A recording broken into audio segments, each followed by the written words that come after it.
Kinompronta raw ni PBBM ang kanyang pinsan na si dating House Speaker Martin Romualdez tungkol sa pagbulsa umano ng pondo ng Kongreso.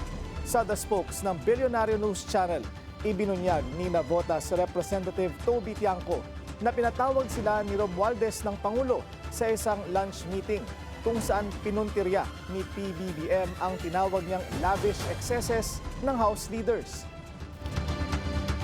After lunch, pinatawag kaming dalawa. Nandyan siya, nandito. Parang ganito, Hindi triangle. ganito. May table dyan.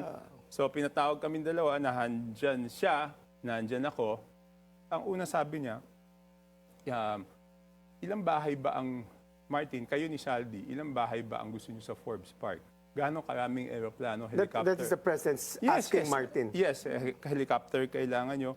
Gaano karaming caviar ang kaya nyong kainin, ilang Ferrari gusto niyo? Maraming Ipinakita pa raw ng Pangulo ang listahan ng flagship projects na ang pondo ay napunta umano sa mga proyekto ng mga kongresista. Dahil kayo ni Saldi, kinukuha niyo yung pera ng Congress. So he knew. Yun yung sinabi niya.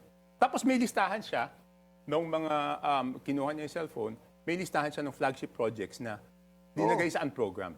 Itong mga to linagay niyo sa unprogram. Tapos idingit niyo yung mga proyekto niyo.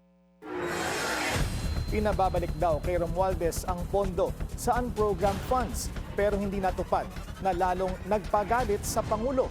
Dagdag ni Tiangco, mariing itinanggi ni PBBM na nakinabang siya sa mga pondong ito. Manatiling nakatutok sa Billionaire News Channel, sumubaybay sa aming social media accounts at mag-subscribe sa aming YouTube channel para sa mga eksklusibong balita at storya.